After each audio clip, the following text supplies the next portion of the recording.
Boa tarde a todas. Então vamos, continuar o nosso estudo sobre o livro da regra dos discernimentos para os espíritos de Santo Inácio de Loyola.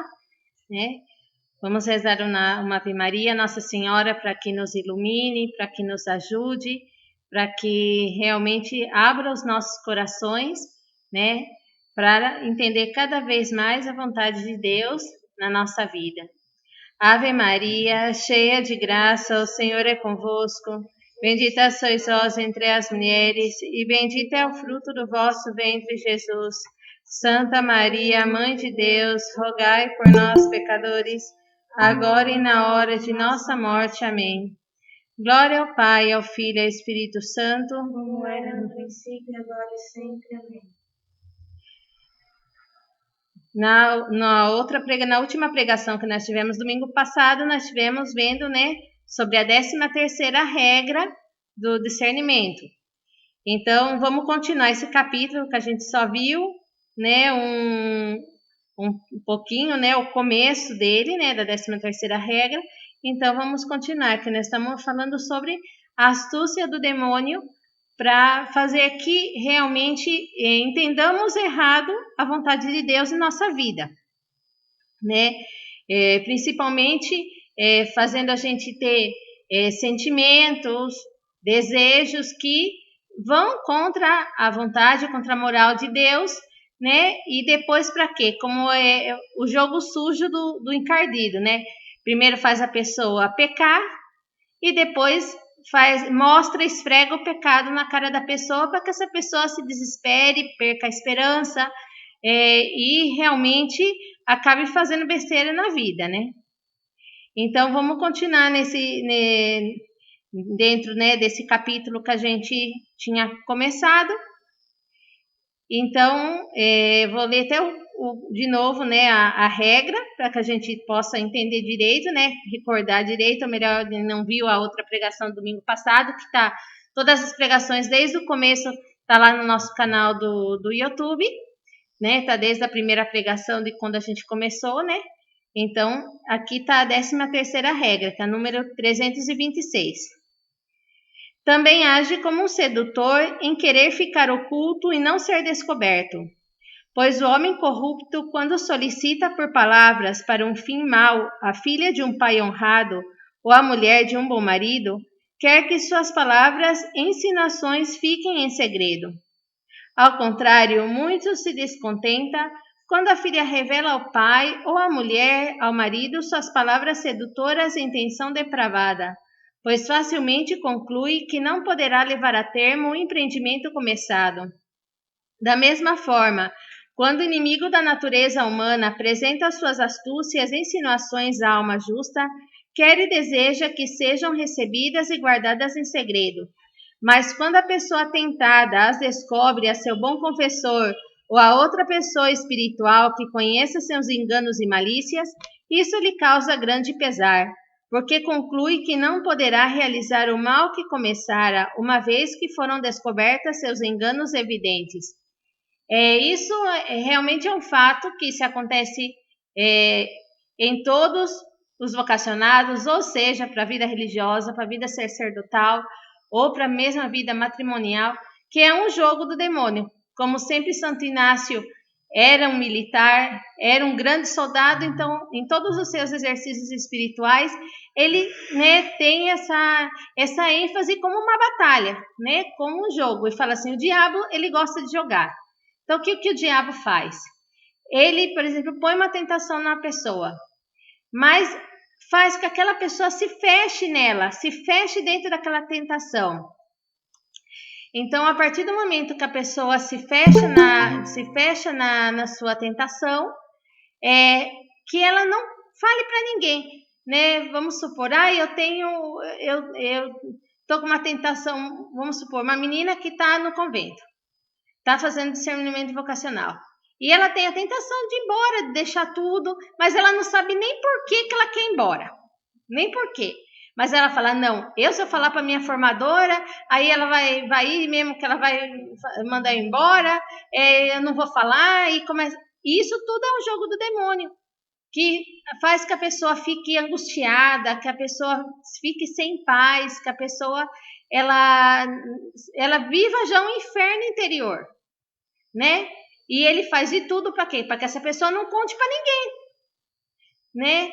E então, a partir do momento que essa pessoa ela tem um momento de luz que ela vai ou vai na formadora ou vai no padre confessor ou no diretor espiritual e conta aquela tentação, naquele mesmo momento aquela tentação cessa, porque o demônio é descoberto. E a pessoa sai totalmente aliviada e o melhor nem é aquilo, é uma tentação do demônio.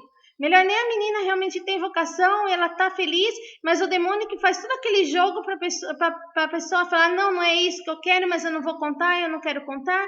E depois o que acontece? Mas se a pessoa se fecha, ela acaba caindo na tentação. Ela mesma acaba sendo presa pelo demônio. Mas se a pessoa ela tem um momento de luz, ela sabe discernir que aquilo que está dando tristeza, que está dando angústia, que está dando inquietação, não é de Deus, ela vai buscar ajuda. Então, por isso que ainda na outra pregação eu falava, nossa Santa Maria Fundadora falava assim, eu quero que as noviças, que as minhas formandas, sejam transparentes, sejam como espelhos onde a gente possa se olhar. Porque as que são gavetas fechadas, elas são muito difíceis de se ajudar. Porque elas acabam, né, elas acabam não conseguindo ter ajuda, porque elas vão ser presas muito fácil do demônio, porque elas se estão fechando em si mesmas. Elas não contam a verdade, elas acabam mentindo, então cada vez mais vai virando uma bola de neve, que elas ao não contar realmente o que está acontecendo, o demônio vai fazendo mais festa naquela alma. Né? Mais confusão, mais angústia, até que aquela pessoa fala, não, esse lugar não é para mim, isso não é para mim. Isso pode passar também os meninos no seminário, a mesma coisa, ou até já padres, ou já religiosas consagradas com votos, que isso é uma tentação que é muito comum. Mas só que a gente, por isso São Inácio dá muito ênfase nisso. Para quê? Para que a gente possa descobrir que se a gente começa a ter um momento de aflição, um momento de inquietação, um momento de angústia, de tristeza, e você não sabe nem o porquê que você está desse jeito, pode crer que é dedo do capeta, né? Infelizmente é assim, tem dedo do capeta aí, dedo encardido. Para quê? Para fazer aquela pessoa se confundir. Fazer aquela pessoa perder o seu caminho, fazer aquela pessoa deixar aquele propósito que Deus deu de luz para aquela pessoa.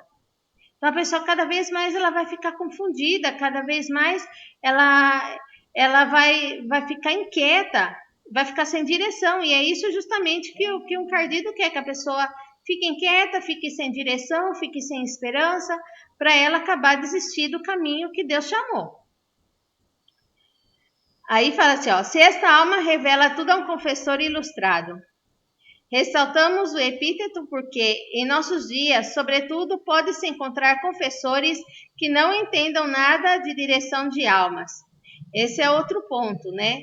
Que, por exemplo, tem padres que não são diretores espirituais, que tem padres que a melhor são confessor, mas não tem esse dom para dirigir almas, né? Por isso que sempre a gente tem que procurar uma pessoa, né, que tenha um bom espírito, que tenha realmente um dom de Deus para escutar, para poder ajudar e auxiliar, né?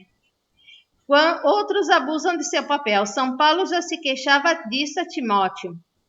Teresa d'Ávila sofreu muito com confessores não ilustrados. Escreveu em seu livro da vida, capítulo 13. Assim, importa muito que o mestre seja avisado, digo, de bom entendimento e que tenha experiência. Né? Santa Teresa, uma grande, né, doutora da igreja, já falava que para ter um confessor, um diretor espiritual, que procurasse sempre padres que fossem santos de vida, né, santos na virtude, e que tivessem esse dom, essa experiência, essa sabedoria para guiar as almas.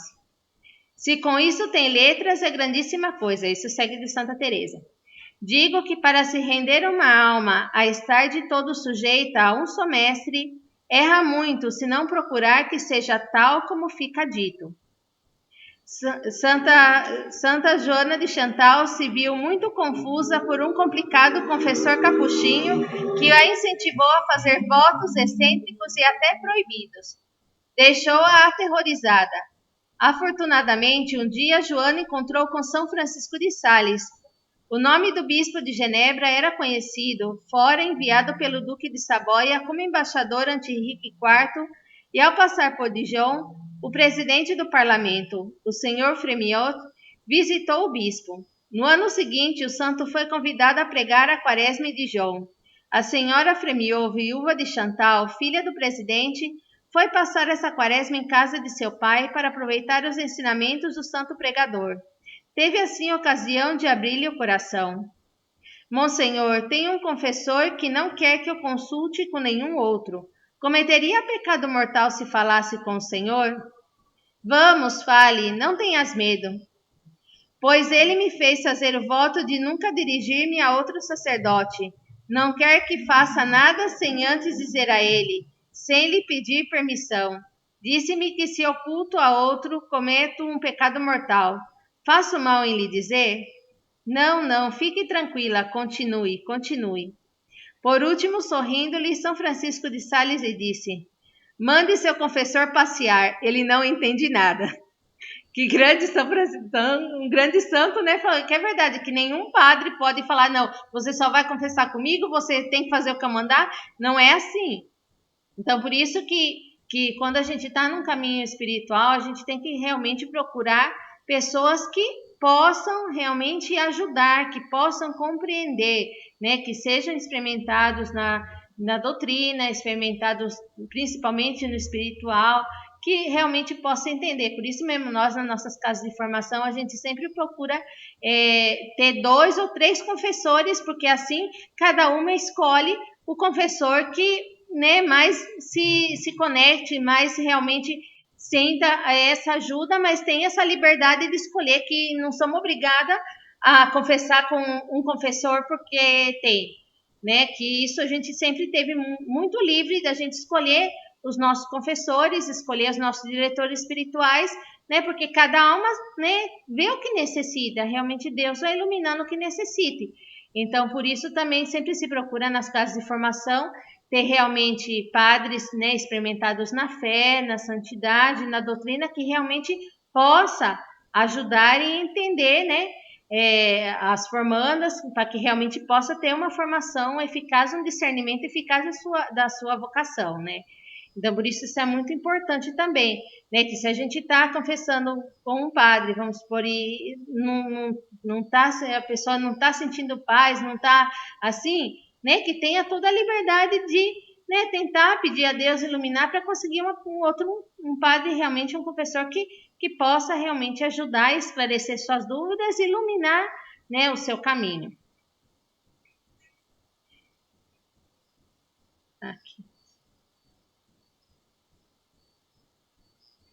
Aqui. Felizmente, assim foi, porque do contrário teríamos uma louca a mais e não teríamos mais uma santa, né? Que como graças que São Francisco de Sales falou isso, né? A Santa Francisca de Chantal, né? Que foi a fundadora da Ordem da Visitação, né? Que é uma comunidade de vida contemplativa, né? Graças a esse conselho de São Francisco, manda esse padre passear e se procurar outro, né? Senão não tínhamos uma santa tão grande como Santa Francisca, né? Outro exemplo, um dia na casa de retiros, um jovem veio ao meu encontro no primeiro dia de retiro. Padre, creio que devo ir embora. Vim em desobediência. Meu confessor não está a favor. Proibiu-me de vir para cá. Por acaso você está doente dos nervos? Não, padre. Então seu confessor não tem direito de lhe proibir que venha a uma casa de retiros aprovada pelo ordinário do lugar, onde se dão os exercícios aprovados por todos os soberanos pontífices, desde Paulo III até Pio XII. Esse episódio ocorreu na época desse Papa. É um abuso de autoridade. Você não tem por que fazer o que o seu confessor lhe diz. E o jovem fez um bom retiro. É necessário saber também que existe sempre o direito de mudar de médico e, igualmente, de ir sem permissão procurar outro confessor. né? Que isso também é algo muito importante, que se a gente vê que realmente um confessor ou não se está entendendo, ou que seja, que isso tem todo o direito de você buscar realmente uma pessoa que te possa ajudar, né? Isso é muito importante, principalmente num processo de discernimento vocacional, que tem que ter um acompanhamento, né? Não adianta querer, ninguém faz um caminho sozinho, e o caminho do discernimento vocacional é algo muito sério. Então não se pode querer caminhar sozinho, não, eu sou capaz de tudo. Não, não somos capazes de tudo sozinho. Principalmente porque quem está no processo de discernimento é como uma criança que está começando a andar. Então ela precisa de uma pessoa que esteja ajudando a dar os primeiros passos, que esteja orientando, que esteja pegando da mão, que esteja aí acompanhando. Para quê? Para que essa pessoa possa crescer naquele desejo que Deus está germinando no coração.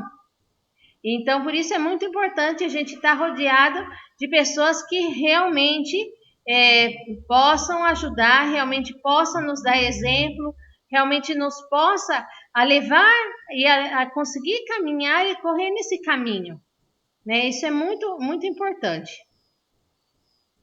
Santa Teresa foi muito confundida por seus confessores que não entendiam nada desses casos de teologia mística. Recebeu muito consolo dos letrados dominicanos ou jesuítas, que não eram seus confessores, mas conheciam de teologia mística. Tranquilizaram-na ao dizer-lhe que suas visões e seus êxtases, suas orações provinham de Deus. Embora eu diga isso, não me entendam mal e pensem o contrário do que eu estou dizendo. Não ocultem nada a seu confessor ou diretor. Enquanto o demônio encontre maiores razões para que não revelem algum detalhe, mais razões haverá para dizê-lo. Conheço um caso de uma vocação que o demônio frustrou por haver calado um detalhe infantil que parecia sem importância. Se o jovem tivesse revelado esse detalhe, os planos do demônio teriam sido frustrados. Também, de maneira muito particular, se o demônio os afasta de revelar um detalhe insignificante, descubram-no vocês. Digamos, por exemplo, que já haviam posto os tijolos para assaltar o muro, que tinham seu retrato numa pasta, que lhe falava ao telefone todas as noites, que tinham guardado uma mecha de seus cabelos, etc. Mas eu não vou fazer isso, vou remover os tijolos. Não quero molestar meu confessor, está muito ocupado, ele iria rir de mim, etc. Não, vá e confesse tudo. Isso também é outra coisa, por mais que pareça, o demônio também faz isso. Ao melhor de uma coisa pequena, ele faz o inferno. Ah, não, eu não vou falar isso, daí eu tenho vergonha de falar, não vou falar, não vou confessar, não vou falar para minha formadora, não vou falar para o meu formador, não vou falar para o meu diretor, para o meu confessor, que ele vai rir de mim, ele está muito ocupado, não, isso daí eu vou resolver sozinho. E muitas vezes dessa coisa pequena, né, o demônio acaba fazendo um desastre na vida daquela pessoa, frustrar uma vocação, a melhor por causa de uma amizade que não está levando bem, né, de um apego a alguma coisa que de tudo qualquer coisa, de qualquer pecado, né, de qualquer falta, o demônio vai aproveitar para tirar vantagem. Por isso que é muito importante ter essa sinceridade durante o processo de discernimento, de acompanhamento vocacional, que a pessoa seja sincera. Porque se a pessoa não é sincera, como já falei várias vezes, o formador, o diretor, o confessor não tem uma bola de cristal. A gente não pode adivinhar o que está passando no interior daquela pessoa. A gente pode, né, perceber alguma coisa, pode até insinuar para ajudar a pessoa a falar, mas nós também não podemos forçar aquela pessoa a se abrir. Aquela pessoa tem que se abrir por vontade própria. Ela tem que buscar a redenção dela, ela tem que, se ela realmente quer caminhar num caminho de perfeição, ela tem que pôr o seu tanto por cento para ajudar. Não adianta ter a melhor formadora do mundo, o melhor confessor do mundo, se essa pessoa não está disposta a se abrir quando ela tem uma dificuldade. Porque pode ser a melhor, porque muitas vezes, eu digo, como formadora, é muito difícil você ver a pessoa sofrendo, e você está vendo a pessoa sofrer, mas você também não pode estar lá instigando ela a contar. Então, aí, essa pessoa também ela não se abre, eu também não posso forçar ela a se abrir. Eu posso insinuar, tentar ajudar. Mas se essa pessoa não se abre, eu não vou poder ajudar ela. Melhor é uma tentação pequena que o demônio está colocando, uma coisa pequena que o demônio está colocando, mas se essa pessoa ela não se abrir, ela não conversar, ela não soltar aquilo para fora, eu não posso dar uma ajuda para ela, dar uma luz para ela. Então, por isso é muito importante que, se tem qualquer dificuldade que tenha, não esconder, não ocultar, de realmente de conversar, de não ter vergonha, porque todo mundo pode ter uma queda, tem um pecado, tem uma falta, ninguém é perfeito. Todos nós estamos num caminho de santidade, então por isso que é muito importante essa sinceridade, tanto na confissão como na direção espiritual. Porque senão realmente vai ser presa muito fácil do demônio. Mais que isso, vocês têm companheiros que jamais iriam procurar um sacerdote, mas em vez disso viriam expor suas dificuldades a vocês, porque não têm o costume de ir a um clérigo. Não tenham dúvida de se colocarem à disposição e tratar de ajudá-los. Abstenham-se de lhes dizer: vou te levar a um sacerdote amigo que arranjará tudo isso facilmente. Não te preocupes, e vocês levam a questão ao clérigo.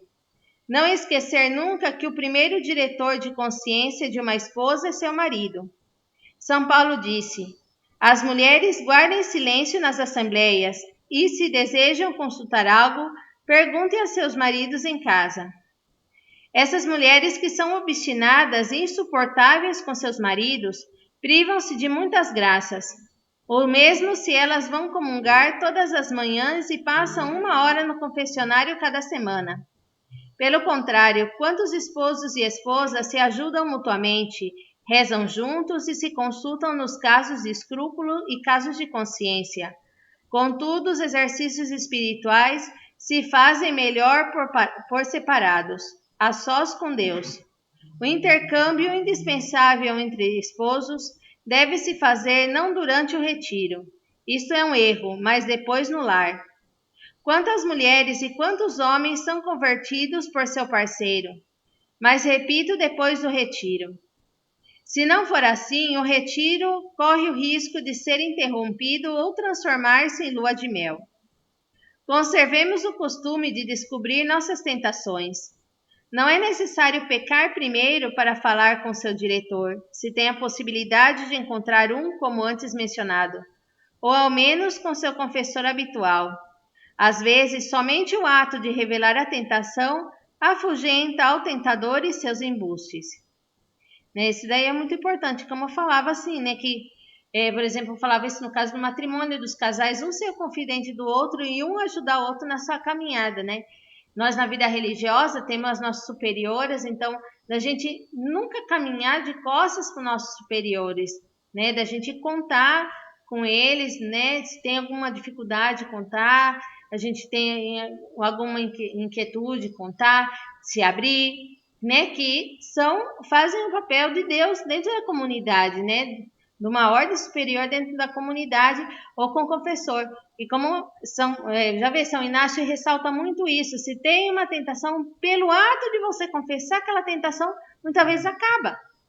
Porque o demônio está querendo que a pessoa se feche em si mesma para realmente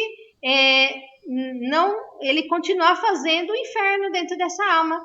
Mas na hora que essa pessoa confessa aquela falta, o demônio perde o poder, porque aí ele já é descoberto, a pessoa vai direcionar que aquilo não é de Deus, e então o demônio vai perder, vai perder a sua força dentro daquela alma. Então aí agora Santo Inácio passa para a 14ª regra, que no número 237. Não, 237. Procede também como um caudilho para vencer e roubar o que deseja, pois assim como um capitão ou comandante de uma tropa, acompanhando e examinando as forças ou disposição de um castelo, ataca-o pelo lado mais fraco, da mesma maneira, o inimigo da natureza humana, rondando à volta de nós, observa de todos os lados nossas virtudes teologais, cardeais e morais, onde nos encontra mais fracos e mais necessitados, quanto à nossa salvação eterna. Por ali nos combate e procura tomar-nos. Então, como eu falei antes, Santo Inácio, ele era um grande soldado, então ele toma toda essa parte espiritual que faz essa analogia como se fosse um combate. Então, quer dizer, o tentador, né, o inimigo, ele vai tentar entrar pelo lado mais fraco. Por isso que tem que ter sempre a fortaleza, né, o palácio bem protegido. Porque em qualquer fresta, qualquer brecha que tenha no ponto mais fraco, é onde o inimigo vai atacar. Então, realmente, naquela virtude que a gente falta mais, né, naquele defeito dominante, é aí justamente que o demônio vai atuar para fazer perder aquela alma. Né? Por isso que a gente tem que estar muito atento onde é o nosso ponto fraco, onde é que nós caímos. Qual que é o nosso defeito dominante que realmente nos faz pecar, nos faz faltar, porque como falava assim dos pecados capitais. Capitais que são? Pecados capitais são pecados cabeças. Que de cada pecado cabeça, ele tem as suas cabecinhas. Né? Como a gente já sabe que é a avarícia, a preguiça, né? A luxúria, né? A ira, são todos pecados cabeça que daí vão disseminando outros pecados mais. Então a gente tem que ver na nossa alma qual que é o pecado que mais eu tenho meu ponto fraco, que é onde o demônio pode mais me tentar. Vamos supor que eu sou uma pessoa com temperamento colérico. Pode ter certeza que por aí o demônio vai fazer entrar. Vai você explodir, xingar os outros, perder a paciência, bater, chutar o balde. Para que depois? Depois o demônio vai falar, ó o que você fez, ó o que você fez, tá vendo? Você fez, agora vai lá confessar, vai, confessa. Ó que vergonha, você vai na próxima semana lá confessar, você confessou tudo de novo, tudo que você fez de novo. Mesma coisa. Então o demônio, ele é muito encardido, ele joga muito sujo. Então, a gente tem que também ter isso claro. A gente está se policiando muito para ver onde que é o nosso ponto fraco para a gente pôr guardas, né? Atenção naqueles pontos fracos para não deixar o demônio realmente entrar na nossa alma e nos fazer um inferno. Então, isso é muito importante. Um líder militar que deseja tomar uma cidade envia espiões para ver por onde atacará, pelo ponto mais fraco e menos fortificado. O mesmo fará o demônio, ronda a nossa volta, disse São Paulo. Vê nossos pontos fracos. Por onde atacará? Podemos saber de antemão. Você gosta de comida ou bebida, ou ócio, ou de elogios? São imprudentes, leem o que aparece. Não vigiam o trato com os outros, etc. Quantas catástrofes começam por pequenas imprudências? Realmente, isso é verdade. Nunca ninguém cai num pecado grande se não começa com um pecado pequeno. Quer dizer, não existe nem pecado grande nem pecado pequeno. Tudo é pecado. Existe sim, faltas mais leves e faltas mais graves. Pecados veniais e os pecados mortais. Sim, mas tudo começa de uma coisa pequena. Nada começa do grande. Que nem uma pessoa, por exemplo, ela não vai cair num pecado contra a castidade, contra a luxúria, se ela não começou antes vendo pequenas coisas. Ah, não, vou assistir aquela série de televisão. Aí tem um monte de coisa imprópria, um monte de pornografia, de coisa assim. Aí a imaginação já anda solta, aí eu vou ver outra coisa, vou ler outra coisa. Aí até que chega uma hora que se tem uma situação que a pessoa pode cair no pecado grave, ela vai cair. Mesma coisa eu falo assim que hoje a gente tem que policiar muitos sentidos. Eu falo, a internet é muito boa, que nem hoje nós estamos tendo essa oportunidade de vocês de quanto lugar do Brasil estão escutando, né, que a gente pode proclamar a palavra de Deus, evangelizar, mas também quanta coisa ruim está fazendo aos jovens, que não tem limite, que não usam as coisas para o bem, começam a usar as coisas para o mal, e aí o encardido também está aproveitando. Fazem amizade virtual comigo, você nunca viu a pessoa, nunca conheceu a pessoa, não sabe a índole daquela pessoa, e muitas vezes vai criando um vínculo com aquela pessoa que você nem conhece. Então, é difícil. E a melhor aquela pessoa vai chegar num certo momento, você não sabe as intenções que tem. Parece muitas vezes uma amizade assim. Então, procurem ter cuidado de quando tem uma pessoa, que realmente conhecer aquela pessoa, conversar com aquela pessoa, saber a índole daquela pessoa. Porque infelizmente, tem muita gente de muita má fé, que age de muita má fé. Então, a gente tem que ter muito cuidado do que a gente vê, do que a gente escuta. A gente tem que ter muito cuidado, porque o demônio entra por qualquer fresta. Porque a gente somos humanos, somos de carne, a gente pode cair. Jesus já falava, orai e vigiai para não cair em tentação.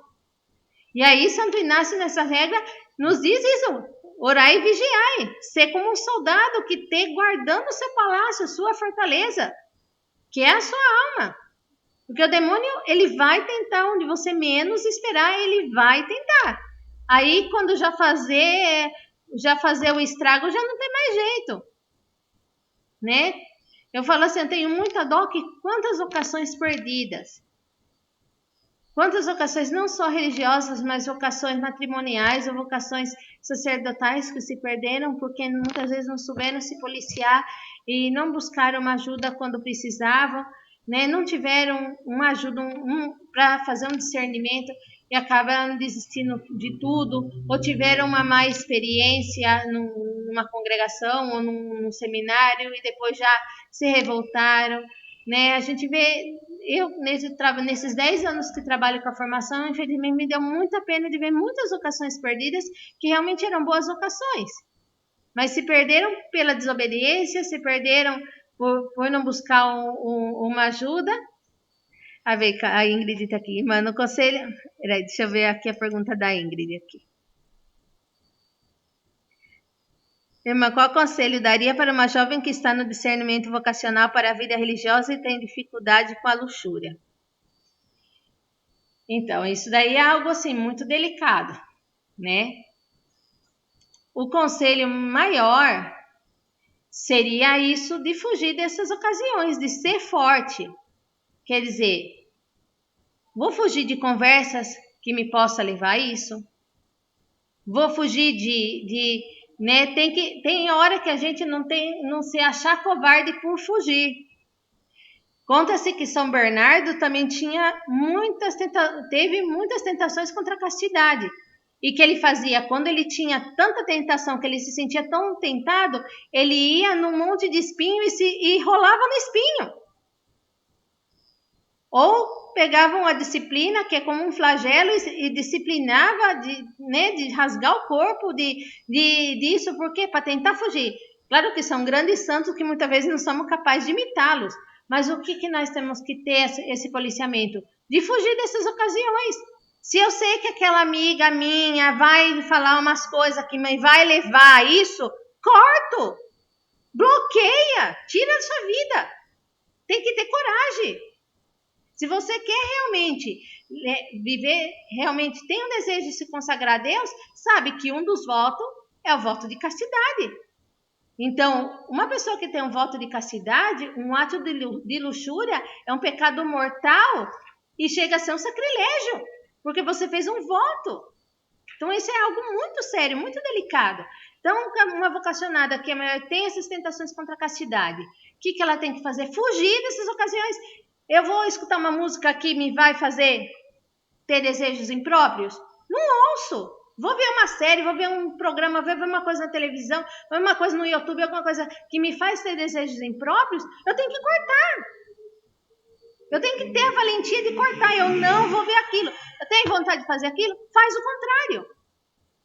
Em vez de ver e escutar uma música, pega uma música de Deus, uma música que te leve a Deus. Graças a Deus a gente tem tantos cantores católicos que tem músicas tão lindas, tão tocantes. Pega, faz uma playlist de música que realmente te faça tocar e te faça mexer. Eu vou ver uma série que tá lá e que se beijam, que se pegam, que se amassam. Pega uma vida de um santo, um filme de um santo, assiste uma coisa dessa. A gente tem que ter valentia.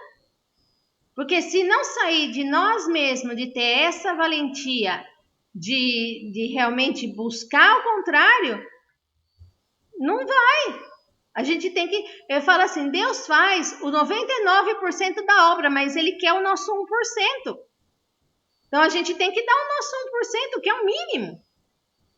Então, se eu sei que aquela ocasião me vai levar no pecado, eu tenho que cortar. Se eu estou num grupo que sai coisa obscena, que sai coisa que me pode fazer, né, pensar em coisas que vai contra a castidade, eu tenho que cortar, eu tenho que ter a valentia. Mesmo que eu arranje inimigos, que eu perca amizades, para mim eu falo, uma amizade que não te leva a Deus é a amizade do demônio. Eu sempre falo isso, que não é amizade. Porque o verdadeiro amigo, como já diz Eclesiastes, quem tem um amigo tem um tesouro. Porque realmente um amigo é um amigo que te vai levar a Deus. Como as amizades tão santas, como a gente viu entre São Francisco e Santa Clara, Santa Teresa d'Ávila com São João da Cruz, São Bernardo, né, que também tinha, não, São Bento com Santa Escolástica, né, que eram irmãos. Né? E outros tantos santos, Santa Joana, que nós estamos falando, Santa Joana de Chantal com São Francisco de Sales, amizades santas que levavam a Deus. Agora, se uma amizade não me leva a Deus, essa amizade não é de Deus, não. Então, a gente não tem que ter medo de cortar. E a gente tem que fazer o nosso esforço pessoal, que se aquela série, se aquele programa, aquela coisa lá não me está levando a Deus, eu tenho que ter a valentia de cortar. Porque, infelizmente, uma pessoa que não consiga dominar os seus, vamos supor, não consegue dominar os seus próprios instintos primários, que os instintos sexuais são instintos primários próprios da natureza humana, mas a gente tem que saber se dominar. Se a pessoa não é capaz de dominar, essa pessoa não é apta para entrar dentro da vida religiosa. Isso é uma coisa que a gente observa muito, muito, e depois, infelizmente, de tantos casos que a gente viu, né, na igreja de pedofilia, de infelizmente, coisas vergonhosas dentro da igreja, mas a igreja, né, nos passa aos formadores que somos os guardiães, né, da gente realmente observar muito isso e peneirar muito isso, que se uma pessoa não tem uma maturidade e nem realmente uma força de vontade de vencer esses desejos, infelizmente não está apta nem para a vida religiosa, nem para a vida sacerdotal. Porque não vai conseguir, a gente não pode colocar a pessoa numa fogueira de fazer um voto de castidade, fazer um voto de virgindade, sabendo que aquela pessoa não vai conseguir cumprir. Então, a gente vai tentar ajudar, mas se a pessoa realmente, pela prova, a gente vê que não vai conseguir, porque essa pessoa não tem realmente uma força de vontade de se vencer, fica muito difícil. Mas o meu conselho é isso, a gente tem que fugir, tem que ter a coragem de fugir dessas ocasiões que nos possam fazer a gente cair nesse pecado. E não só da luxúria, mas qualquer de outro pecado. Mas o da luxúria é o que mais hoje em dia a gente vê isso, da sensualidade, da sexualidade, que isso anda muito, muito sem pudor entre os jovens, porque hoje, infelizmente, a virgindade já não é valorizada, né? Que eu falo assim que a virgindade é um dom de Deus, é algo realmente que desde o princípio do cristianismo já tinham as virgens consagradas, quer dizer, quantos santos que morreram defendendo a sua virgindade e a sua pureza, Santa Maria Gorete, Santa Luzia, Santa Cecília, tantas virgens que a gente viu que perdeu a sua vida antes de pecar contra a castidade. Por quê? Né? Porque realmente, né, como a gente está falando, o mundo vai deturpando, porque antes, uma menina, a honra de uma menina era casar virgem, né? Era a honra dessa mulher, dessa menina, de realmente se entregar para aquela pessoa que vai prometer ser o seu companheiro para a vida toda. Hoje, aí tudo passa pelo trivial. Quer dizer que as meninas perderam o sentido que tem que respeitar o seu próprio corpo, porque pelo batismo somos templo do Espírito Santo. E aí quando fala assim, mas para ser freira vai ser virgem, que não sei o que, assim, claro, se nós vamos entregar a Deus, vamos entregar tudo. Entregar o corpo e entregar a alma. Então isso, e uma menina fala que é virgem com 17 anos, todo mundo dá risada. Por quê? Porque infelizmente a gente vê menina de 13 anos que anda por aí, que dá até dó. sem saber que essas pessoas um dia, quando elas caírem na real das besteiras que fizeram, né, que não respeitar seu próprio corpo, não respeitar o templo do Espírito Santo, não respeitar que Deus também é dono do nosso corpo. Então já anda com um, anda com outro, não tem compromisso, eu fico com um, fico com outro, acha que é bonito, que é normal. Não é normal. Não é normal e nunca vai ser normal. Aí depois vem as feministas defendendo o aborto, defendendo as coisas que liberou geral. Quer dizer, eu fico com... Quer dizer, eu falo assim, olha, desculpem até a comparação que eu vou falar. Tem meninas que parecem cachorras no cio, que vai de trás de qualquer um e vai com todo mundo. Isso é dignidade humana? Mas isso é normal para a juventude, que eu vou num baile funk e eu ando com 10, com 15, depois fica grávida e não sabe nem quem é o pai. Mas porque a sociedade está passando isso e nós não temos que seguir isso. Nós temos que se estamos dentro da igreja, temos que estudar o que está dentro da igreja. Estudar a moral católica. E realmente ver que isso não é o normal. Que o mais lindo que é uma mulher realmente se guardar para a pessoa que vai jurar fidelidade. Eu acho muito bonito esses movimentos que tem da Canção Nova, de várias comunidades de namoro santo, no namoro na castidade. Esse é o certo.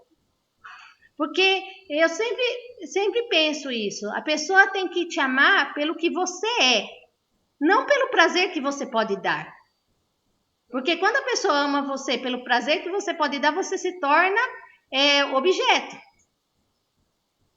Então aí quer dizer que não existe amor. Porque a pessoa que realmente ama, ela respeita e espera. Então isso que muitas vezes os jovens não estão entendendo. O mundo deturpou totalmente isso. E isso também é uma façanha do demônio. Que o demônio fala, não, ó, todo mundo faz isso, é normal, todo mundo faz isso, e que? Acontece isso. É um ponto muito delicado que geralmente a gente, né, vê muita dificuldade nos jovens. Né, que tem muito tabu ainda que se fala, mas não estão mostrando realmente o que é, de mostrar a beleza do saber esperar, né? Porque também muitas das meninas não sabem se realmente vai fazer um discernimento que a melhor tinha uma vocação consagrada. E o demônio frustrou esse desejo porque já fez a menina andar com 1001. Como que essa menina, depois que anda com 1001, vai ter cara para querer entrar dentro do convento? Como que ela vai se consagrar a Deus? Não consegue. Não consegue porque numa hora que ela entre de frente a frente com Deus, não se vai se achar digna. Então depois já aí vem tudo. Outro dia eu fiquei assim, me fez pensar, uma menina me escreveu na página nossa do vocacional, eu sou mãe solteira, mas eu não cuido do meu filho, eu não posso entrar no convento. Eu falei, fia, você tem um filho para cuidar, já é tua responsabilidade de você deixar teu filho com a tua mãe e você não cuidar do teu próprio filho. Não tem como, o que está rachado não vai emendar. Então isso que vocês têm que ter em mente isso. Que a gente tem que lutar enquanto é tempo. E não se deixar levar das barganhas desse mundo. E a gente tem, já Jesus falava assim, vocês estão no mundo, mas não são do mundo. A gente tem que ter realmente essa visão que nós não somos do mundo, nós não temos que agir conforme o pensamento do mundo, nós temos que agir conforme o pensamento de Deus. Porque se a gente se deixa se manejar pelo pensamento do mundo, vai ser só pecado.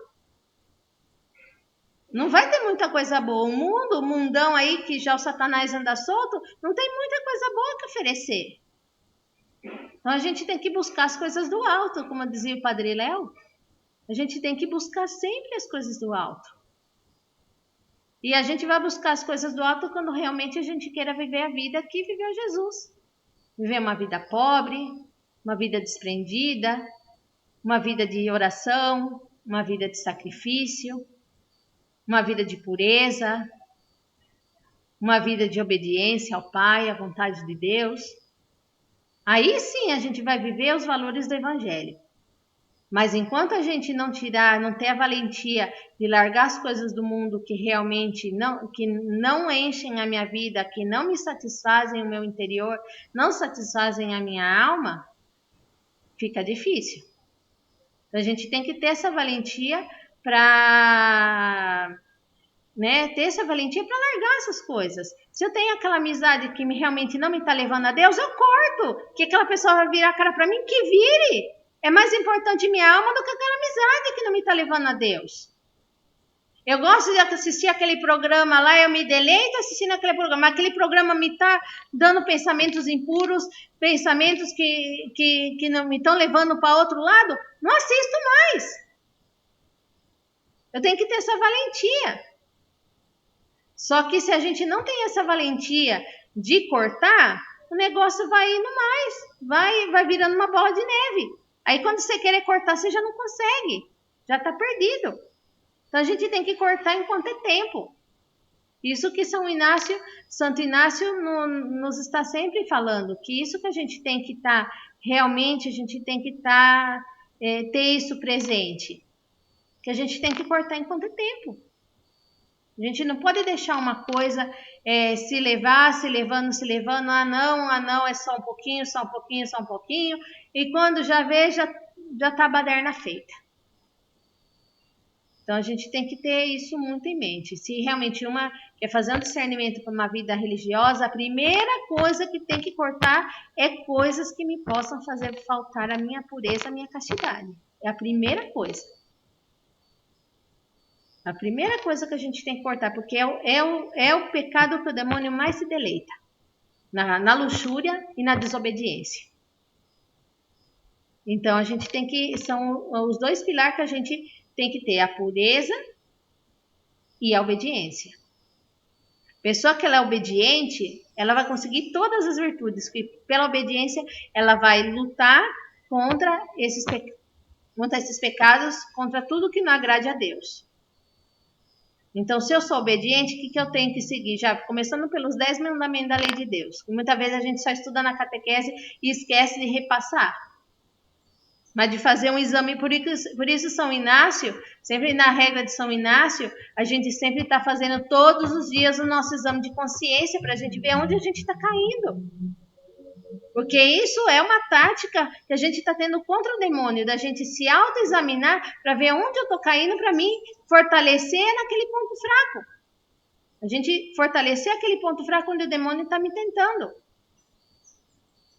Então é muito importante a gente toda noite, pelo menos à noite, antes de dormir, fazer, tem vários, né, na internet tem vários modelos de exame de consciência, né, até de Santo Inácio, dos modelos de exercícios, coisas muito interessantes que realmente ajudam da gente se examinar para ver onde a gente está caindo, para a gente poder realmente melhorar, a gente poder realmente adquirir aquela virtude, né, e acabar com aquele defeito, vencer aquele defeito, vencer aquela falta, vencer aquele pecado. Mas se a gente não se autoexaminar, a gente não vai saber nada. Passo mesmo que a gente fala, vê o Outubro Rosa, que fala tanto das mulheres, né, do câncer de mama, de auto-se-examinar. A mesma coisa que a gente tem que autoexaminar o corpo, a gente também tem que autoexaminar a alma, principalmente a alma, porque o corpo, no dia que nós morrer, isso daqui fica, mas a alma é eterna. Então, a gente tem que autoexaminar a nossa alma. Aqui tem outra pergunta aqui da Ingrid. Como fazer um exame de consciência dos pecados veniais? Geralmente, a gente tem que sempre começar pelos mandamentos. Eu falo assim, o exame de consciência por excelência é autoexaminar pelos mandamentos. Começar desde o primeiro mandamento, amar a Deus sobre todas as coisas. Realmente eu estou colocando Deus em primeiro lugar na minha vida? Realmente eu estou buscando a Deus na minha vida? Deus está sendo o meu tudo? Ou eu tenho outro Deus, além de Deus? Aí vai por aí, começa. Peguem o catecismo da Igreja Católica, o catecismo grande, pega na terceira parte que fala sobre os mandamentos muito bem explicados. Isso é uma joia que todo mundo devia estudar. Porque ali vai ter muito explicado todos os mandamentos, um por um, em toda a sua plenitude. Aí a gente vai entender quantos pecados veniais que a gente está cometendo, até pecados mortais. Aí pelos mandamentos a gente vai, é a base. Depois os mandamentos da igreja, né? Por quê? Porque os mandamentos são a nossa diretriz. É a nossa base da nossa fé, que a gente... É a nossa diretriz, a base da nossa fé, que a gente, né, vai começar a entender e vai começar a ver onde estamos caindo. Né? Porque o primeiro mandamento de amar a Deus sobre todas as coisas é amplíssimo. Se a gente pegar o catecismo e começa a ler, vai ver que é uma variedade de coisas que tem ali contra esse primeiro mandamento, que a gente vai achar um sem fim de pecado que a gente comete. Eu, quando no noviciado que a gente faz nessa parte da teologia moral, que é estudar profundamente toda essa parte dos mandamentos da lei de Deus, eu, a primeira vez que comecei a estudar, eu falei assim, meu Deus, misericórdia. Eu falei assim, olha, que o padre tenha piedade de mim, porque minha próxima confissão vai durar umas 2 horas. Porque você começa a entender realmente a plenitude do que é amar a Deus sobre todas as coisas. E realmente, muitas vezes, a gente não ama a Deus sobre todas as coisas. Ama na superficialidade. Ou não jurar, não tomar seu santo nome em vão. Não é só falar, não juro por Deus. Tem muito mais coisa aí. Né? Não matar. Não matar não é só matar o corpo, não. É não matar a alma também. Como as outras tantas coisas. Que quer dizer que é imenso. A doutrina nossa é imensa. E muitas vezes a gente não conhece. Então, a gente tem que buscar. Realmente, quem está fazendo discernimento, é muito importante a gente fazer essa catequese, da gente realmente estudar, fazer essa aprofundar nessa doutrina da igreja, para a gente realmente reconhecer os nossos pecados. Tem exames mais simples, assim, que a gente pode pegar em vários sites, tem exames mais simples que ajudam a gente, né, pelo menos começar pelos mandamentos, a gente, pelo menos, né, ter uma visão de onde a gente está caindo. Né? Que nem nós mesmos, na nossa congregação, a gente tem, antes do almoço, a gente tem 15 minutos de exame de consciência para a gente parar, né? E realmente falar assim, o que eu fiz até agora? Como foi minha oração? Como eu participei da Santa Missa? Como eu recebi Jesus? Como eu realizei o meu trabalho até agora? Né? De você ter essa visão para quê? Para você, se você vê que você caiu numa coisa, da gente, à tarde eu vou melhorar, vou tentar me recompor. E à noite também, que a gente, antes de rezar as completas, a gente também faz o nosso exame de consciência, e aí vai tudo isso. Onde eu caí? Onde eu ofendi a Deus? Onde eu não amei a Deus? Onde eu não amei os meus irmãos? Onde eu não consegui realmente realizar o meu trabalho? Né? Mas isso é muito importante, que todos os dias a gente se autoexamine. Mas, assim, o conselho que eu dou, vocês peguem essa terceira parte do catecismo, tem para baixar em PDF o catecismo da Igreja Católica, né? Ou o compêndio, que está entre perguntas e respostas, que é melhor, pode entender, mas eu gostaria de achar melhor de realmente ler os textos na íntegra, que é uma preciosidade, né? Baixar e pegar a terceira parte, que é a parte dos mandamentos, que é a parte toda da moral católica. Então, isso é muito importante, porque aí vai ser muito iluminador para a gente saber onde realmente a gente está caindo, onde que temos que melhorar, onde a gente tem que pôr mais empenho. Bom, então já deu a nossa hora, né? Mas então, se Deus quiser, domingo que vem a gente continua, né? A gente vai continuar. Vamos ter o nosso encontro internacional no último domingo de dezembro, né? A irmã Isabel ainda não mandou os links para mim, não mandou as datas ainda para mim, né? Mas vamos ter o nosso encontro vocacional internacional no último domingo de dezembro, né? Que aí a gente não vai ter, porque nós vamos estar participando do encontro, porque sabe que o encontro internacional nosso é de 3, 4 horas, né? Aí é apoteósico, né? Não tem jeito, né? Então, aí vai ficar o convite, né? De nada, Ingrid. Precisar, nós estamos para isso, né?